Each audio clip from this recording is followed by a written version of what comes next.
dupla querida, doutor Roberto Navarro, bem-vindo, nosso nutrólogo. Boa tarde a todos. E nossa chefe quase nutri, Malu Lobo. Tamo lá, chegando junto, né, Carolzinha? Que tema legal que vocês escolheram hoje. Ah, mas tem que ser, né, Carol? Porque no final, a gente, principalmente para quem tem já um diagnóstico, um quadro de diabetes e tal, e sabe que muitas vezes precisa fazer um cálculo e uma contagem de carboidratos, de açúcares e tal, acaba descuidando de outras questões importantes, como minerais e vitaminas. Exatamente. Que também fazem parte do metabolismo, né? Eles ficam sempre recebendo o terrorismo do que não pode, né? Corta isso, corta aquilo, né? Tem que tomar cuidado, óbvio, tem as restrições, sim, os açúcares simples não são interessantes, né? O carboidrato tem alguns que acham que não pode comer, mas pode, a gente vai desmistificar um pouquinho aqui. Mas espera aí, e o que ele deveria comer mais? Quais minerais e vitaminas, né, entram dentro dessa proteção que o diabético precisa, Carol? Olha que legal. E isso acho que valia a pena a gente ter escolhido essa pauta e valeu pra gente informar aí quem tá em casa, né? Daqui a pouquinho tem uma dinâmica que você vai usar o quadro, vai explicar tudo pra gente, tudo você direitinho. vai mandando perguntinha no @vocêbonita.tv e Malu já apresenta essa receita, porque é diferente, mas você sempre arrasa, né? É, bem diferente, dentro daquilo que a gente precisa hoje, né, dentro desses micronutrientes que o Roberto falou. Então eu tô trazendo aí uma coalhada, gente, seca, deliciosa. Você vai ensinar a fazer Vou ensinar a fazer, vocês vão ver como é fácil. Primeiro passo é ensinar a fazer o iogurte e depois a coalhada seca. Ou seja, você não vai mais comprar, gente. Você vai fazer sempre, porque ela fica muito mais gostosa, muito mais saborosa e muito mais saudável, né? E aí tem vários componentes nessa salada que são os micronutrientes que o Roberto precisa. Então eu tenho beterraba assada, né? Ele vai explicar o porquê. Muita gente pensa, mas beterraba? Mas beterraba não é açúcar? Pois é, gente, o Roberto vai falar sobre isso. Tem as folhas verdes, né? Sempre importante por causa das fibras, da vitamina C. E uma granola, gente, que vocês nunca mais vão ficar sem. Para você acompanhar com a salada. É uma granola super saudável, sem carboidrato, tá? Ela é cetogênica, é cetogênica, não tem nada. Vocês vão gostar muito. E eu vou ensinar que ela fica pronta facinho, rapidinho e, gente, dura. E muito. A cara do dia de hoje, porque tá um calor, vamos combinar? Tá, então, uma receita refrescante. Acho que também vai ser perfeito. Com a aguinha que as meninas já deixaram aqui, ó delícia, pra gente começar a segundona. Então, doutor Roberto, antes da nossa prática ali, pra entender, né, essa relação toda, eu queria que você comentasse um pouco da questão até dos pré-diabéticos. Então, as pessoas que estão ali, que ainda têm uma chance de reverter esse quadro com mudanças de hábitos, também vão se beneficiar com esses minerais, enfim, vitaminas que você vai contar? Também, Carol. Esse é o objetivo. É assim, na verdade, um pré-diabético, ele não tem que receber o veredito de ficar diabético. Pré, porque ele está a caminho. Mas pode ser revertido, sem dúvida, com hábitos, com controle do peso, com atividade física, né? E se o pré-diabético não conseguir contornar, aí sim ele se torna um diabético. Mas ambos vão ter um problema no metabolismo, Carol, que é uma dificuldade de metabolizar o açúcar ou a glicose que vai vir dos alimentos que ele consome, que vai circular no teu sangue e para não ficar ali no sangue por muito tempo, a glicose em alta concentração no sangue, Carol, traz grandes estragos, eu vou explicar isso na nossa ação, né, quais estragos ele traz e o que a gente precisa é potencializar esse controle melhor da glicose, melhorando a ação da insulina, que eu vou explicar também aqui na nossa dinâmica, qual a importância da insulina para direcionar essa glicose para o caminho certo. E quando isso começa a não dar certo, começa a desenvolver um quadro chamado resistência à insulina, vem todo um prejuízo em cascata que vai culminar em se tornar diabético, aumentar a pressão arterial, aumentar triglicerídeo, diminuir o bom colesterol e aí a coisa vai trazendo só riscos. E eu quero mostrar hoje quais também estratégias na alimentação, né, nutrientes, são importantes para otimizar uma defesa, né, otimizar com que a coisa funcione melhor. Melhore a ação da insulina, o pico de glicose no sangue não seja tão alto. Vamos lá, vamos bater um papo aqui bem bacana. Vamos lá no centro, então, doutor Roberto? E claro, nós estamos falando também com todas as pessoas, inclusive que não tem esse, né, o diagnóstico enfim, da diabetes ou pré-diabético, porque se fará bem a eles, fará bem A todos, a gente vai otimizar, então, o jeito de cuidar todo mundo da saúde. Isso vale para todos. Isso que deveria valer para todos, especificamente, mais ainda para o diabético, sem sombra de dúvida, tá? Então, tudo começa aqui, Carol, vamos pegar, eu trouxe aqui a figura de um intestino, tá? Porque vamos imaginar que o que você comeu vai ser digerido, vai chegar no intestino e vai ser absorvido, né? Então, o que a gente já quer aqui para quem é diabético ou pré-diabético?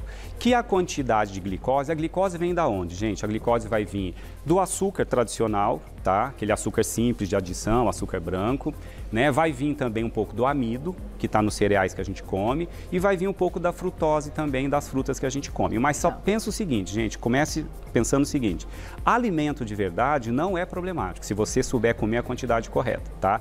Mas primeiro passo para um diabético é fazer essa glicose ser absorvida para o sangue um pouco mais devagar, porque se não chegar a glicose rapidamente no sangue, o nosso metabolismo consegue dar conta de dar destino com mais facilidade, tá? Então, aqui no intestino, primeira coisa, minha letra não é muito bonita não, Carol, vou tentar fazer uma letra bonitinha aqui, ó. Primeira coisa é uma alimentação rica em fibras, porque as fibras vão fazer com que lá no intestino a glicose seja absorvida mais lenta. Que fibras eu estou falando? Fibras que estão nos vegetais, gente. Então a gente precisa de uma alimentação, aquela salada bem bacana, com folha verde, né? Vamos voltar a falar da biomassa de banana verde, que a gente já falou tanto aqui, Carol, que é o amido resistente. Ele diminui muito a absorção da glicose no sangue. Então, caprichar um pouquinho mais na salada, uma biomassa, folhas, um farelo de aveia também. Ah, mas aveia é carbo. Calma, não é um carbo do mal. O farelo de aveia é praticamente só fibra, não tem tanto amido. Então, é um alimento excelente. Então, comece caprichando na salada. Folhas verdes, vegetais verdes, hortaliças, bastante folha nessa salada aí. Pronto. Agora, doutor Roberto, uma pergunta, já que a gente está falando de fibras e tal, e de carboidrato, tudo bem, como você comentou. Uma fonte de carboidrato interessante, então, para todo mundo, mas pensando na questão dos diabéticos, a gente pode considerar a abóbora, que tem um pouco mais de amido, mas ingerida com casca, vai ser um carboidrato legal, por ser natural, batata? Sim, na verdade, assim, dentro dos carboidratos, a gente tem que tomar cuidado com aqueles que são muito ricos em amido, tá? Então, assim, a batata, a mandioca... Tem muito amido. Se a gente pega alguns legumes, entraria ali, né, a berinjela, o pepino, a abóbora, né? Eles não são tão extremos em amido e tem mais fibras, né? Então, a casca das frutas é riquíssima em fibras. Então, se você for comer uma fruta, come com a casca. A maçã, por exemplo, que vai estar aqui também como sugestão. Ah, mas a maçã vai me dar frutose, uma quantidade pequena. A gente está falando que o diabético, ele não é proibido de comer bons carboidratos. Ele tem que evitar os carboidratos ruins, os açúcares simples, os refinados, as farinhas brancas, né? O suco concentrado com aditivo de muita frutose, com adição de açúcar. Mas os cereais, de um modo geral, e os legumes, até as leguminosas, feijão, ervilha, lentilha, grão de bico, não são demonizados para o diabético. Não, e são fontes de fibras, sem sombra de dúvida, né? Bom, entrou aqui, a glicose entrou, tá? A glicose está aqui no teu sangue. O açúcar, né? A glicose. Então, o que o corpo tem que fazer com essa glicose? Tem que destinar para algum lugar. Então, ela tem que ser direcionada para as nossas células. É aqui dentro das nossas células que a glicose vai servir como combustível, tá? Então, aqui nessa imagenzinha aqui, ó. Deixa o câmera pegar aqui, bonitinha essa imagem. Tá, ó. Isso aqui é uma célula, aqui que pode ser a célula... Tem um monte de coisa aí dentro, tá? A célula precisa de combustível para poder gerar energia. Imagina a célula do seu músculo aqui, louco por essa glicose, né? Para poder gerar energia. Quem joga essa glicose aqui para dentro é o hormônio chamado insulina, né? Só que sabia que para a célula pegar essa insulina, pegar essa glicose que a insulina jogou lá dentro, ela precisa de outros minerais, vitaminas, para facilitar a insulina acoplar no receptor, para facilitar vir mais receptores de insulina para a superfície da célula, que é por onde vai entrar a glicose, e quais minerais, vitaminas são fundamentais aqui. Tá? Eu vou colocar aqui o cromo, que é o CR, tá, gente? A abreviatura de cromo. Parece um A, mas é CR. Deixa eu fazer direitinho, senão em casa o povo vai achar que eu escrevi um A, tá? Diretora, desculpa, mas a minha letra não é muito bonita. O cromo, tá ótimo, o vanádio, que a gente abrevia por VN, tá? E o zinco, que a gente abrevia aqui por ZN. Esses três aqui, cromo, vanádio e zinco, são fundamentais para a metabolização da glicose dentro da célula e facilitar a penetração da glicose dentro dela.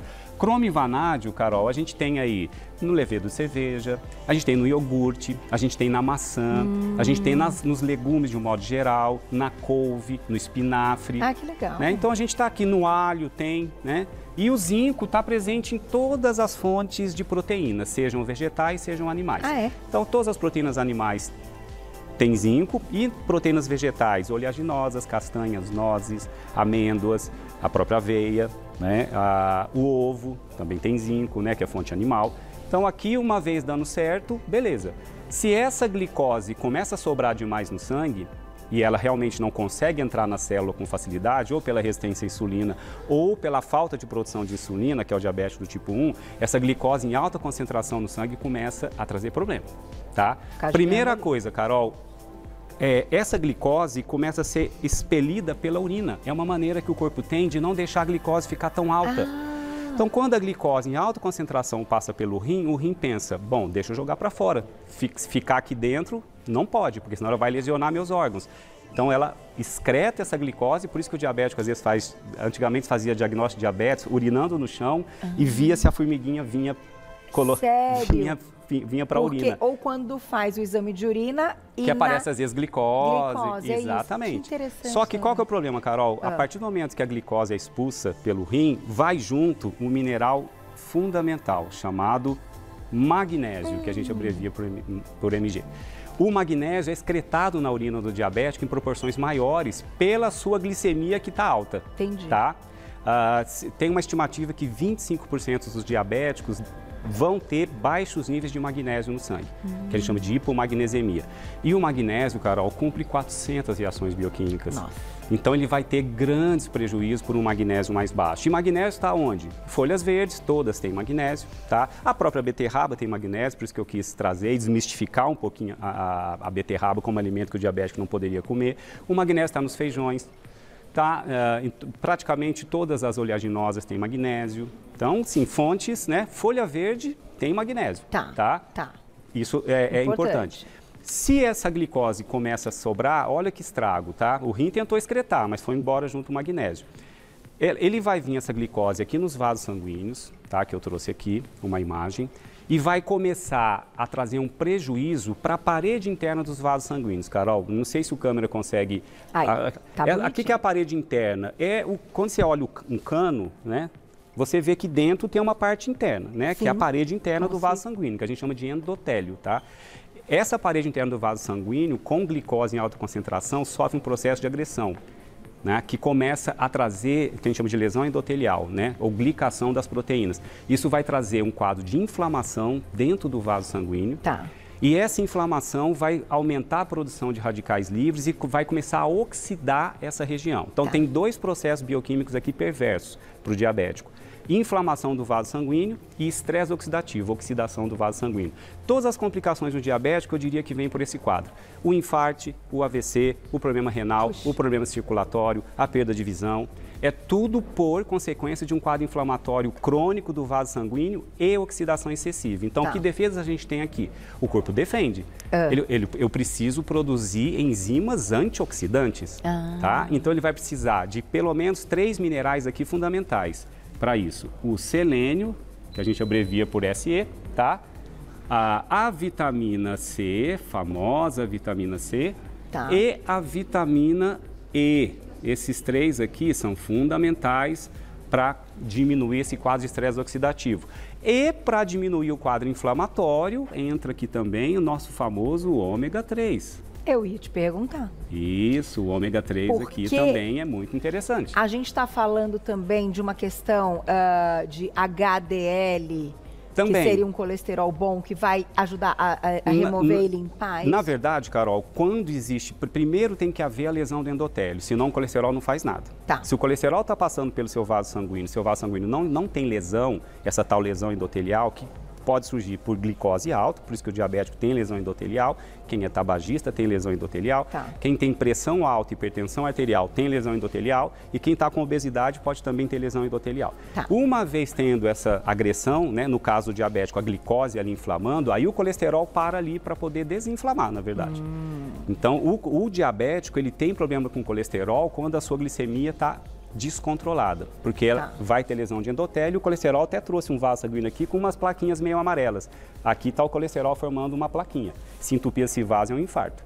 Né? Então, aliás, a gente fica preocupado só com açúcar para o diabético, né? Não, tira açúcar, tira farinha branca que está resolvido. A gordura animal em excesso para o diabético, que é rica em colesterol, traz mais chance de infartar comparado para quem ingere a mesma quantidade e não é diabético. Mas por que então, doutor Roberto, não é incomum pacientes que sejam diabéticos ou que sejam pré-diabéticos terem a necessidade já de colocar, enfim, um remédio para diminuir esse colesterol? Está sempre muito associado, né? Sim, porque essa diabetes pode estar descontrolada ou porque, de fato, mesmo controlada, esse paciente precisa ter um colesterol baixo? Sim, porque ele tem mais chance de formar placa de gordura nas artérias. Porque a glicose dele, mesmo quando ele está bem controlado, ela oscila para um pouquinho mais. Entendi. Porque o metabolismo deles não é tão eficiente em controlar o açúcar no sangue. Então eles têm muito mais chance. Entendi. Mesmo que faça a dieta equilibrada, enfim. Sim. É óbvio, depende do acompanhamento, né, Carol? Como médico, a gente acompanha muito os parâmetros de risco. Então, você faz exames para ver os vasos sanguíneos da carótida, para ver se já tem placa, né? Quer dizer, tem uma estratégia de exames que a gente lança a mão para falar, olha, o fator de risco está muito grande. Então, às vezes, tem que medicar, tem que entrar com tratamentos, tem que entrar com medicação que controle tudo isso aí. Perfeito. Mas o que eu quero que as pessoas entendam em casa é que não adianta também só tomar remédio, Carol, e chutar o balde na alimentação. Concordo. Aí vem o erro, porque um remédio sozinho não controla tudo, não. Porque o que você define no seu metabolismo é o que você põe para dentro. Então, a gente precisa... E, ó, atividade física diminui muito tudo isso aqui que eu estou falando de lesões, tá? Então, quem é diabético não pode ficar sedentário. Selênio, castanha oleaginosa tem selênio, vitamina C, limão, acerola, né? As frutas cítricas, vitamina E, abacate, azeite, os óleos vegetais do bem, né? E ômega 3 temos nos peixes, na linhaça, né? Na chia, né? Principalmente o do peixe, é muito, muito interessante. E temos uma lesão final aqui que eu quero proteger no diabético, né? Por que eu coloquei os nervos aqui? Coloquei uma imagem, né? Que eu fui procurar imagens de nervos na internet, Carol, e estava tudo muito técnico, né? Um monte de nomezinho. Aí eu peguei uma imagem de 2 fios, tá? Desencapados aqui no centrinho, ó. Olha lá, tá vendo? Tá? O nervinho do nosso corpo nada mais é do que um fio que carrega informações e tem uma capinha para essa eletricidade que está passando dentro do nervo não se dissipar. Então, chama bainha de mielina, essa capinha. Essa bainha de mielina, para quem tem glicose alta no sangue constantemente, é terrível, porque começa a trazer prejuízos na renovação da bainha de mielina. Começa a ter um quadro inflamatório dessa bainha de mielina. Por isso que os pacientes diabéticos podem caminhar no futuro para neuropatia diabética, que é uma perda de integridade dos nervinhos, não só no cérebro, mas na periferia, tá? Começam a ter queimação, vai ter dificuldade para andar, pela neuropatia diabética. E tem pelo menos 3 nutrientes aqui que ajudam muito na saúde da bainha de mielina, da capinha do fio do sistema neurológico. Olha lá. Que é a vitamina B1, que a gente chama de tiamina, tá? Tem a vitamina B12, que é fundamental, tá? Temos o inositol, que na verdade vai escrever como vitamina B8. Ela é conhecida como B8. A vitamina B8 ou inositol é fundamental para a saúde da bainha de mielina. E a colina. A colina é uma vitamina também do grupo B. Colina é tá no ovo. A colina está no ovo. A Carol já sabe. Carol, pode falar que eu tenho certeza. A colina eu já do ovo, gente. Grava a colina na gema. A colina está no ovo, está na soja, evite a transgênica. A colina está nos lácteos também. A colina está no espinafre, nos vegetais verdes também tem colina. E o ovo é uma excelente fonte, né? A vitamina B1 tiamina está no levedo de cerveja. Tá, a B12 também está aqui nos ovos, no iogurte, nos lácteos, nos peixes. Proteínas de origem animal, doutor Animal. Roberto? A B12 é uma boa fonte de origem. O animal dá mais B12 para a gente do que de origem vegetal. O levedo de cerveja tem, mas não é uma quantidade tão grande, não é tão aproveitada pelo metabolismo. Perfeito. Tá? Falei de levedo de cerveja aqui algumas vezes, eu só não pedi para a Malu fazer um prato com levedo de cerveja, porque não é muito palatável para fazer uma receita. Dá para jogar aí num suco verde, alguma coisa para te ajudar. A couve também é uma boa fonte de várias coisas que eu falei aqui, Carol. Então, olha quanta coisa aqui, ó. Fibras, magnésio, selênio. Isso a gente tem que ingerir. Tem que ingerir. Pode suplementar, Carol? Será que meu paciente precisa de um suplemento deles? Em alguns casos a gente suplementa, qual o problema? Se o paciente tem uma alimentação que não é tão caprichada nesses nutrientes, muitas vezes eu prescrevo meus pacientes suplementos direcionados. Vamos colocar um pouco de cromo, de vanádio, de zinco, em doses corretas, tá, Carol? Porque mega doses não se usa mais. Não. Tem que ser tudo com muita parcimônia e com acompanhamento profissional do médico em conjunto com o nutricionista. Depois dessa aula, doutor Roberto, tem perguntinha do público. Olha lá, quem escreveu pra gente, aproveitem que hoje muita coisa bacana. Heraldo, obrigado, um beijo pra você. Quais alimentos são recomendados para quem está com glicose variando entre 110 e 115? Então, doutor Roberto, é até interessante você aproveitar a pergunta, porque a gente tem lá valores de referência, e é sempre uma questão, né, para quem pega ali o exame, quer entender aqueles números e muitas vezes fica com uma falta de informação. Então, pode contar a respeito dessas referências e o que, né, claro, ele tem que se preocupar nesse sentido. Entendi, não, sem dúvida, né? Se esse exame deu em jejum, colhido bonitinho, pelo menos 8 horas de jejum, e você não é diabético, você não tem diabetes, você está provavelmente caminhando para um diabetes, que a glicemia, o ideal é não passar de 90, não chegar nos 3 dígitos, em jejum até 99 é considerado normal. Acima de 99, de 100 até 126, a gente tem que fazer um teste chamado curva glicêmica, para ver como é que seu corpo está metabolizando essa glicose. E conforme esse resultado, te classifica já como um pré-diabético. Tá? Se a glicemia em jejum ficar acima de 126, já logo de cara, provavelmente já tem um diabetes, tá? Então, 110, 115 está alto. Ele está alto, não está no ideal não, tem que jogar dentro de um conjunto e fazer uma curva glicêmica, conversa com o teu médico sobre isso, tá? Para poder te classificar melhor. Mas a atitude vai ser a mesma, você tem que ter uma alimentação equilibrada, não pode passar de 50% que você escolhe em carboidratos. Escolher os bons carboidratos, cereais integrais, legumes importantes, frutas saudáveis, tá? Evitar o açúcar refinado, farinha branca e ter boas gorduras e boa proteína no teu prato. E bora queimar, bora né? Queimar, atividade física. Isso é fundamental. Vou lá e já volto. Daqui a pouquinho tem mais perguntinhas do público. Tem o início da receita da Malu e tem mais essa aula, porque a gente pode tocar no assunto da questão de Alzheimer também. Bom, bora. Que muito né, já tem sido estudado nessa questão para diabéticos. Volto já, doutor Roberto. Legal. De volta com o nosso Você Bonita. A Malu já está prontíssima. Doutor Roberto também, daqui a pouquinho a gente responde mais perguntinhas. A gente está falando hoje de minerais, vitaminas, que vão otimizar um monte de coisa no nosso corpo e vão favorecer, claro, quem tem diabetes, quem está pré-diabético, para todo mundo, né?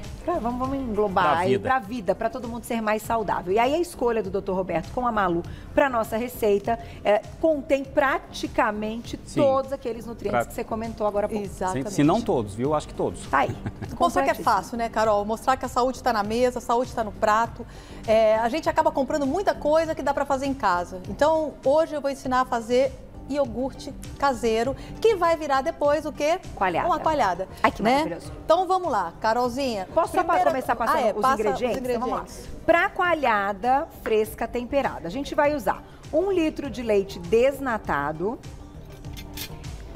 170 gramas de iogurte natural, sal marinho a gosto,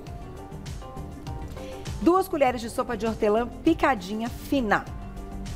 E aí já vou passar os ingredientes da nossa beterraba. São 3 beterrabas descascadas em cubos, azeite e ervas a gosto e pimenta do reino a gosto. Acabou. Bom, vamos começar o seguinte. O leite pode ser o semidesnatado ou pode ser o desnatado. Escolha uma boa marca, né? E aí o que acontece? Você vai colocar para aquecer esse leite, tá? Quem tiver termômetro, 85, 90 graus, tá beleza. Quem não tiver, dedinho, ó. Quando eu coloco o meu dedinho aqui, esse dedinho, que ele aguenta ficar, está quente o leite, mas eu tenho um suporte, o meu toque suporta o calor, ele tá pronto. Tá? Essa temperatura, gente, ela é muito importante, porque é isso que vai fazer com que o teu iogurte dê certo ou não. Entendi. Porque tem gente que fala, mas meu iogurte não deu certo. Você não respeitou a temperatura. De 85 a 90 graus ou dedinho, quando está quente o leite, mas você ainda consegue deixar o dedo lá dentro. O que eu vou fazer? Eu vou colocar aqui um pote de iogurte semidesnatado ou desnatado, tá? Ou pode ser o integral também, se você quiser. Com o leite. Legal. Isso, ó. Eu desliguei, desligou, tirei, né? Tirei do calor, tá? Cheguei na temperatura que eu preciso E eu vou colocar para cada litro de leite 170 gramas de iogurte, tá? Que é aquele potinho que a gente já tem. O iogurte pode estar geladinho, Malu? Pode estar gelado. Ele fica refrigerado, Isso, né? Então, pode. Tem necessidade de deixar ele... Mas enquanto você aquece o leite, você pode deixar ele para fora também, Carol, não tem problema nenhum. O importante é você respeitar a temperatura do leite, tá? Respeitei a temperatura do leite, coloquei para cada 1 litro de leite um potinho de 170 gramas de iogurte, desnatado ou semi-desnatado. Eu misturo bem. O que eu vou fazer? Tá pronto, gente. Eu vou tampar essa panela. Mentira. Verdade. E eu vou deixar ela de um dia pro outro, tá? Fora da geladeira. Por quê? Porque ele vai fermentar. Ele vai virar o quê? O iogurte. Que é esse passo que nós já temos aqui, gente, porque televisão é tudo. Fala sério. Você tá brincando que é só isso? Só. No dia seguinte, quando eu for pegar meu iogurte, olha só como é que ele tem que estar, ó. Tá vendo? Olha como é que ele já virou o iogurte. Se você usar um iogurte e o leite desnatado, ele não vai pegar essa consistência, que essa consistência é um pouco da gordura, tá? Se for o semi-desnatado, você consegue, que é o que eu usei. Ó, e olha só. Olha que legal. Tá? Esse é o meu iogurte. Aí você vai virar para mim e vai falar assim, mas Malu, como é que eu consigo fazer daí a coalhada? Bom, você vai pegar o teu iogurte que está nessa consistência, tá? De iogurte, que você já pode consumir, já pode deixar na geladeira. Tá. E você vai usar ou um voalzinho, ou você vai usar uma peneirinha dessas que já vem de pronto, tá? O que nós vamos fazer? Nós vamos colocar aqui dentro, ó, para que solte o quê? O soro. Ó. Acabou. Acabou. E aí, quanto tempo, Carol? Aí sim, eu já ponho na geladeira. Nesse momento, eu já ponho na geladeira, tá? Vou tampar, ó, tem que tampar. Eu vou colocar na geladeira e aí de um dia para o outro. Então, para eu fazer a coalhada seca, eu preciso de 2 dias. O primeiro dia eu vou fazer o iogurte. Quando o iogurte está pronto de um dia para o outro, eu vou passar esse iogurte para uma peneirinha bem fininha, né? Um voal. E aí nós vamos deixar ele desassorar. Até ele chegar neste ponto aqui. A coalhada. A coalhada. Que delícia. Olha como fica firme, gente. Ela fica bem firme, tá? Isso porque ela tirou o soro. E aí você vai virar pra mim e falar, mas Malu, 1 litro de leite, quanto que eu vou conseguir de coalhada? 2 xícaras. Tá? 1 litro de leite, eu consigo 2 xícaras de coalhada. Foi o que a gente passou. A gente passou 1 litro de leite, 170 gramas do iogurte, que é um potinho. Exato, Carol. Do iogurte, tá? Simples, fácil. 2 e aí, xícaras. Vamos lá pra beterraba já? Vamos, mas rende bem, né? Rende bastante, Carol. Porque embora assim, claro, ela vai reduzindo, mas é uma quantidade legal que você... Aí deixa na geladeira, quanto tempo dura essa coalhada, Malu? Até 5 dias, tá? E é bacana falar o seguinte, esse soro que saiu, você pode consumi-lo, você não precisa jogar fora. Muito pelo contrário, ele tem proteína, né? Ali é o lentelho, né? Então o que você vai fazer com aquilo? Você pode bater numa vitamina, você pode colocar num suco, porque ele tem proteína. Que legal. É Boa. bem legal, né? Não, e teoricamente é baixíssimo em gordura, né? Sim. Até porque a gente está usando uma versão semi-desnatada, que é o leite já desnatado ou semi e o iogurte também. Então não vai ter gordura. Exatamente, gente. E é um alimento que ele é fermentado naturalmente. Então ele está rico também em probióticos. Então ele é bem bacana para você usar. Tá. Agora nós vamos para a beterraba. Tenho aqui a minha beterraba, tá crua. Eu descasquei e coloquei ela aqui. Aí, Carol, eu vou temperar, tá? Como é que eu tempero? Eu vou colocar aqui um pouco de azeite. Ó, só um pouquinho aqui, uma colher de sopa de azeite. Vou colocar um pouquinho de sal. Ó. Que delícia. E um pouquinho de pimenta. O que é importante dizer, gente? Importante dizer o seguinte, que assim, a gente tem um alimento que ele é nutritivo, só que se a gente não souber preparar ele, nós vamos perder esses nutrientes. Então, você em casa pode me perguntar, fala, Malu, mas qual é a melhor forma de eu preservar os nutrientes da beterraba? Bom, você tem 2 métodos, ou a vapor, que ele vai fazer uma conservação melhor de alimentos, dos nutrientes, ou no micro-ondas. As pessoas têm muito problema com micro-ondas, gente, mas micro-ondas preserva muito dos nutrientes, tá?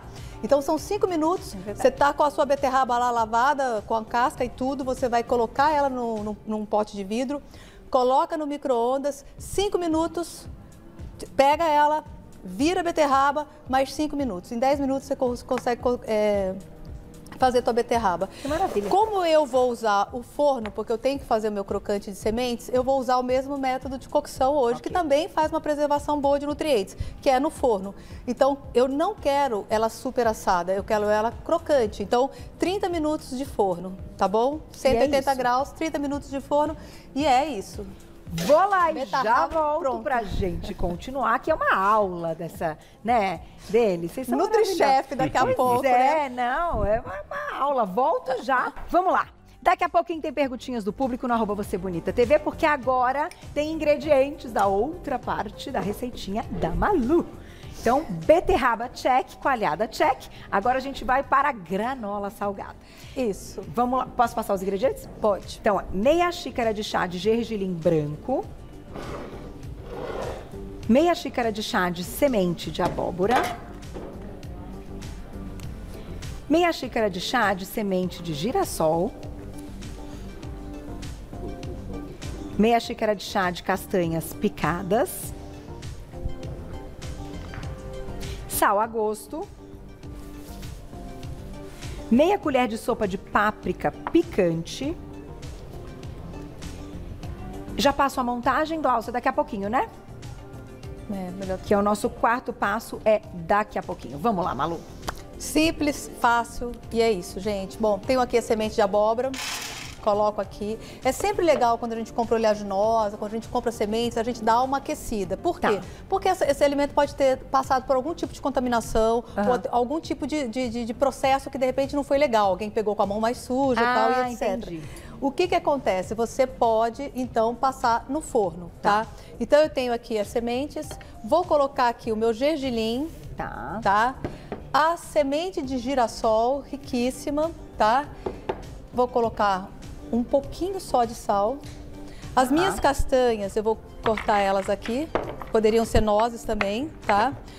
E Malu, sabe o que eu vou te pedir, o que nós esquecemos? A máscara. Gente, batida a máscara. Mas foi... Estávamos conversando, estava todo mundo tão feliz. A gente fica atento à aula, mas enfim, aqui tudo respeitar. E vou dizer uma coisa desse casal maravilhoso. O Dr. Roberto, como médico, enfim, estão sempre se testando, né? Vocês estão sempre... Não, tá tudo em então, então 100%. Até porque a gente trabalha com o público, né? Então a gente precisa realmente se cuidar. Eu sei da responsabilidade. Exato, a gente cumpre os protocolos todos sempre. É isso aí. Então, e aí o que acontece, gente? Você vai cortar grosseiramente aqui, tá? As suas oleaginosas, pode ser castanhas, podem ser nozes, aquilo que você tiver aí mais fácil, tá? Vou colocar, vou dar uma misturadinha aqui mesmo, vou colocar a minha páprica. Por que eu coloco páprica, gente? Porque ela vai trazer cor e sabor, tá? E aí, quanto tempo de forno, Malu? É muito simples, gente. Essa granola dura horrores, tá? Você vai deixar isso num pote fechadinho, ela dura muito, tá?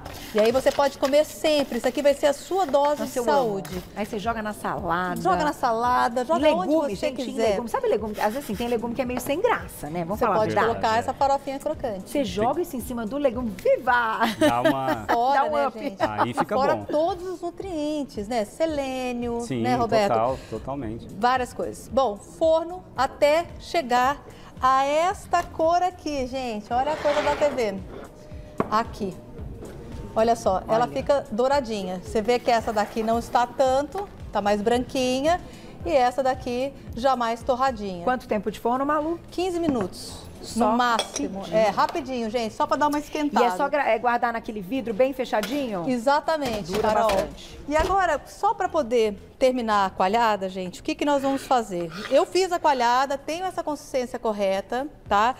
Eu vou temperá-la. Então, eu vou colocar aqui folhinhas de hortelã, tá? A hortelã também tem vitamina C, né, Roberto? Fora as propriedades calmantes que a gente está precisando, né, gente? Oba! Eu vou contar uma coisa para vocês que está em casa. A do Roberto tá aqui, ó. Porque ele não gosta de hortelã. Ai, doutor Roberto. Raras exceções. Então, descobri duas coisas que o doutor Roberto não gosta. Fígado. São e traumas hortelã. da infância. Não é traumas da infância, olha, tá vendo, gente? Como médico, ele também tem o seu ponto fraco. O fígado eu sabia. Alguns pontos fracos. Se eu servisse a coalhada aqui pra ele com a hortelã, ele não ia comer. Então eu fui obrigada a separar. Olha, gente, eu coloquei aqui a hortelã picadinha, tá? Pode ser grosseiramente, não tem problema. Eu coloquei um azeite de boa qualidade. Vou colocar uma pitadinha de sal. Vou misturar e tá pronto. Ai, que delícia. Posso servir. Então a montagem é o seguinte, vou passar o passo a passo aqui para vocês. Favor. São as 3 beterrabas assadas com azeite e ervas, em 2 xícaras de coalhada fresca temperada. Isso. 1 xícara de chá de granola salgada e meio maço de mini rúcula. Rúcula é tudo nesta vida. Como é gostoso, né? Eu amo. E ela crua, né, Carol? Porque a gente quer a vitamina C. Tá. Se eu passo pelo aquecimento, eu perco a vitamina C. Então, eu tenho que usar ela crua, tá? Perguntinha do público, quem escreveu pra gente? Lavadinha. Obrigada, Gil. Um beijo. O jejum intermitente pode ajudar a reverter o pré-diabetes? Que pergunta legal, Gi. Bora, doutor Roberto. Bora contextualizar. Depende de um contexto. Não adianta ficar muitas horas sem comer e depois comer errado. A gente sabe que quando você está horas sem comer, os níveis de insulina diminuem. Então, isso pode favorecer metabolicamente quem está pré-diabético ou diabético. Agora, um detalhe. Se é um diabético que usa insulina ou usa medicamento hipoglicemiante, cuidado com esse jejum. Então, você tem que contextualizar seu paciente, né? Não é todo mundo que vai fazer e vai ter bons resultados. Alguns correm até risco. Então, dentro de uma estratégia muito bem vigiada, né? Eu não sou contra o jejum intermitente, os estudos estão mostrando alguns benefícios, principalmente para um pré-diabético, para quem está com síndrome metabólica, aumento da circunferência abdominal. Acho que é uma estratégia legal, mas com muito cuidado, tá? Sem exagerar e não deixar de ter a alimentação correta, porque mesmo que fique horas sem comer, vai precisar se alimentar com os bons nutrientes, com os bons alimentos. Se jejum intermitente e comer mal, você se desnutre. Perfeito. Tem mais perguntinha? Na tela. Obrigada, Silvia. Um beijo. Quais frutas podemos comer e quais devemos evitar? Então, pensando aí na questão do açúcar. Aí a questão da carga glicêmica que a gente fala, né? As frutas que têm um teor maior de frutose, que vão ter uma carga glicêmica maior, seriam manga, uma banana muito madurinha, né? Um suco de laranja feito com 5 laranjas não é legal, né? Então, acho que uma uva muito docinha, embora um pouquinho pode, tá? Então, as frutas vai depender muito também da preferência do paciente diabético, mas as frutas com carga glicêmica menores não são as tão palatáveis, mas seria o pêssego, o morango, o limão, ameixa, né? Ameixa, né? Então, mexerica é o quê, doutor? A mexerica fica intermediária, mas se você ingerir junto com o bagaço, né, você pelo menos freia um pouquinho a velocidade de absorção da frutose, né, que vai virar glicose lá no intestino. E né? pera e maçã, que acabam sendo com casca, comuns, né? Sim, são boas frutas. Né? Eu acho que o problema é só o excesso, Carol. Fruta demais, vou viver... Né? Você tem X% de calorias para comer como carboidratos, desse X um tanto em frutas. Se respeitar esse X um tanto em frutas, que é calculado individualmente depois de uma avaliação médica e nutricional, aí sim você vai tentar, eu não abro mão da manga, tá? Então você vai ter que abrir mão de algum outro carboidrato para não somar demais com esse e passar do ponto. E, doutor Roberto, acredito assim, que seja muito difícil quando você conversa com o paciente, vai entendendo ali os hábitos e o que o paciente come, no final chegar à conclusão que são as frutas do dia que estão trazendo um quadro pré-diabético. Isso é muito mais raro do que as outras coisas. Sim, total. Né? É muito mais raro, então... concordo. Não acho que fruta é vilã se a gente respeitar as quantidades, sem problema nenhum. Tem mais perguntinha, enquanto o Malu tá lá na montagem. Ô, delícia, vamos passar bem hoje. Na tela. Obrigada, Isabel. Um beijo. Sobre a aveia, só o farelo ou todos os tipos de aveia são bons? Então, a aveia é um cereal. Então, se a gente tirar do cereal o que ele tem de mais interessante, que é a sua fibra, ele fica só sobrando o amido.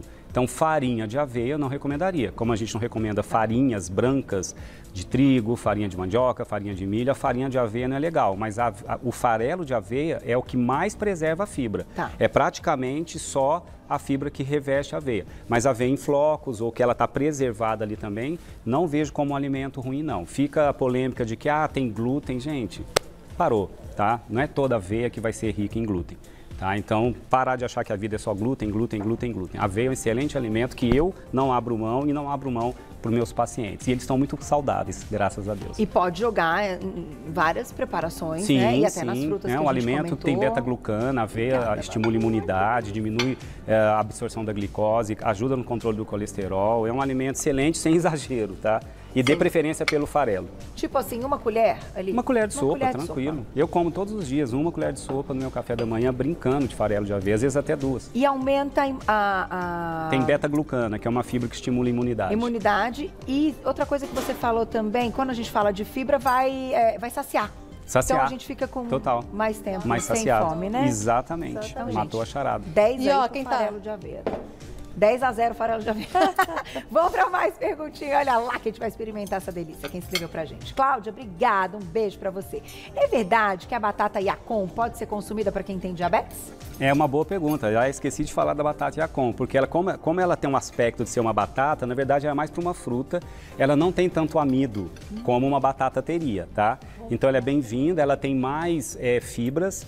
Ela, inclusive, estimula muito, ela é um pré-biótico, né? São fibras que estimulam o crescimento de boas bactérias no intestino. Então, a batata Yacon para o diabético é permitido sim, não exagerando na quantidade. Quando a gente fala é permitido, entenda, existe um limite, por favor.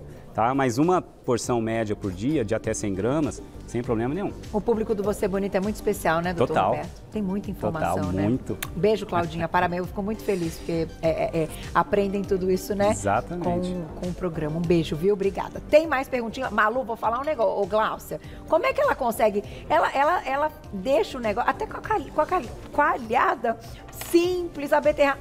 Tá delicioso. Eu comeria isso de café da manhã. Né? Quando eu digo que eu comeria de café da manhã todo dia, porque o negócio é muito bom. E seria uma excelente fonte, realmente, para você ter energia durante o dia, né, gente? E dá para deixar tudo pronto, você monta só na hora. Quem tá com preguiça aí de salada, não aguento mais salada, gente, olha essa salada aqui, super refrescante, que maravilhosa. E a beterraba fica al dente. Então, isso que eu falei, gente, não cozinha demais para não ficar macia demais, porque as texturas são muito importantes, né? Você já tem um creme aqui, então eu preciso de um pouquinho mais de crocância, né? Então a beterraba entra no crocante, as oleaginosas, né, que nós fizemos essa granola crocante também, fica bacana. Nossa, e essa corzinha roxa, Carol, desculpa, da beterraba, que dá a cor roxa, chama antocianidina esse pigmento. Altamente antioxidante e anti-inflamatório, protetor de vaso sanguíneo, que eu falei que é uma lesão que o diabetes tem. Por isso que eu fiz questão de trazer para quebrar o tabu. Pode beterraba? Pode. Respeitando as quantidades calculadas na sua alimentação. Sem dúvida. Tem perguntinha para Malu? Olha lá quem escreveu pra gente na tela. Nossa, tá muito delícia. Juanita, um beijo, obrigada. Não posso com leite. Posso, então, usar leite de coco ou de aveia? Então, essa coalhada, eu já ensinei para vocês a fazer o iogurte de coco. Sim. Ele é naturalmente mais doce, né? Como o próprio leite também, por causa da lactose, ele também vai ser mais doce. Tem no meu Instagram, inclusive, eu já ensinei aqui também no Você Bonita, você preparar o iogurte de coco, tá? É só você preparar o iogurte de coco, dá sim. E aí você vai fazer o mesmo processo, você vai deixar ele tirar um pouco mais do líquido, para você ter uma consistência um pouco mais firme, tá? Estão perguntando de soja também, se dá certo. Nunca fiz. Aí fica difícil eu falar, porque eu nunca preparei, tá? Mas eu acho que vale o teste, né? Eu não posso falar que eu preparei, gente, porque senão depois vocês vão fazer, vai dar errado. Vai falar, Malu! Tem que falar, não, imagina, Malu, 100% sincera. Então, perguntando também se dá pra colocar beterraba no micro-ondas. Quanto tempo beterraba? Beterraba no micro-ondas, pega ela, lava, higieniza, furinhos, 5 minutos, tá, gente? 5 minutos de um lado, vira 5 minutos do outro, aí você... Depende do tempo. Eu sou a favor do seguinte, eu coloco 4 minutos, né? 5, eu vou colocar 4, tá? E aí você vai dando uma olhada. Espeta ali um palitinho, se tiver bom, tá ok. É uma das melhores formas de preservar nutrientes, gente. A gente não acredita, mas hoje os artigos, os estudos estão trazendo pra gente que, por exemplo, a couve-flor, a melhor preservação de nutrientes dela é no micro-ondas. Gente, eu descobri outro dia que podia fazer no micro-ondas aqui. Quando ensinar... Gente, 12 minutos você pega a couve-flor no micro-ondas, salvou a vida. Você vai fazer outra coisa, quando 12 minutos você abre, tá a couve-flor pronto, você tempera. Gente, eu juro, foi uma das melhores descobertas. Então, gente, e é uma preservação maravilhosa de nutrientes, porque não adianta a gente querer comprar as coisas saudáveis e não saber preparar. Então, existe também a forma de preparo correto para cada alimento, não é isso? Então, micro-ondas, gente, para com esse negócio que não é legal não, porque é bom sim. Tem perguntinha pro Dr. Roberto, quem escreveu pra gente na tela. Obrigada, Ju. Um beijo pra você. Minha insulina em jejum está acima de 100. Porém, no decorrer do dia, antes e após as refeições, estão abaixo dos parâmetros. Então, acho que ela tem aí... Será que ela falou de insulina, não é a glicemia? Porque insulina em jejum em 100 tá numa baita resistência à insulina. É muito alta. A insulina só fica alta quando a gente colhe no jejum. Alta já é acima de 10, tá? Quando ela não tá conseguindo ficar presa nos receptores onde ela tem que atuar na célula. Então, ela fica circulando em níveis altos, até porque o pâncreas está produzindo muito também. Então, insulina em jejum 100, ou você já é diabético ou está bem pré-diabético. Tá? Então, como é que ela cai depois da refeição? Geralmente, a insulina sobe depois da refeição. Eu acho que ela quis dizer minha glicose em jejum está em 100. E quando ela faz uma refeição, a glicose dela está caindo. Ou ela tem uma hipoglicemia reativa, que é uma liberação excessiva de insulina, depois do estímulo da glicose, e uma queda abrupta. Chama hipoglicemia reativa, que é desencadeada pelo próprio carboidrato. A insulina é produzida em excesso pela própria entrada da glicose exagerada no sangue. Não sei se é isso que ela está tendo, mas que eu posso te dizer é que se for insulina em 100, corre e converse com o teu médico que pediu esse exame, que você provavelmente está já num pré-diabetes. Doutor Roberto, estão perguntando da questão, quando então o paciente de uma pré-diabetes passa para um diabetes assim? Porque se não se cuidar, um pré-diabetes vai virar diabetes. Sim. Né? Então, o momento ali de intervir e mudar hábitos é esse. É esse. Por isso que a gente já fez até pauta sobre pré-diabetes. Você muda o jogo. Um pré-diabético, ele tem chance de reverter tudo isso. Com alimentação, controle do peso, controle da circunferência abdominal, não passar de 88 centímetros em mulheres, não passar de 94 centímetros em homens, atividade física. Isso já, na maioria das vezes, resolve o problema. E o pré-diabético, magicamente, volta ao seu metabolismo original, que é não ter dificuldade de metabolizar o açúcar no sangue. Uma aula, né, gente? Vou falar uma coisa, Malu! Não tá bom demais, Carol? Você não acredita, Glaucia? Comi tudo também, gente. Vocês têm que experimentar. Um negócio maravilhoso. Deixa eu só falar uma coisa, pessoal, vocês ficam querendo saber o que belisca? Essa farofinha, esse crocante também aqui, gente, pra você dar uma beliscada, é maravilhoso. Um aperitivozinho, ó. É um aperitivozinho, dá pra você ter aí na bolsa, levar, ó, tranquilo. E eu tenho que encerrar eu comendo aqui, ó. Tá bom, né? Eu comi tudo também. E vou dizer, esse papo todo nosso me lembra uma coisa, que é a minha frase: não espere ter motivação para mudar. Porque a motivação só vem com resultado. Sem dúvida. Então comece sem motivação. Exatamente. Mas comece. Quando der o resultado, aí você vai se motivar e aí é só alegria. Exatamente. Não é, doutor Roberto? Totalmente. Vai lá para seguir o trabalho do doutor Roberto no Instagram, que é o @doutorabreviado_Roberto_Navarro, tudo junto. @doutorabreviado_Roberto_Navarro, tudo junto. Amanhã tem live? Amanhã tem live, se Deus quiser. Nós temos que fazer nossa live. Talvez não, quarta-feira também.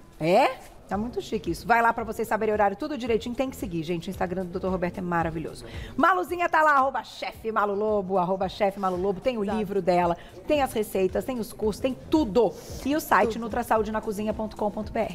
Exato, gente. Obrigada. Vem lá aprender a comer de maneira fácil e saudável. Amo vocês, muito obrigada. Obrigado, Começar Carolzinha. a semana com essa energia, com esse prato, com essa aula, com informação. Não tem preço. Um beijo, obrigada. Beijo.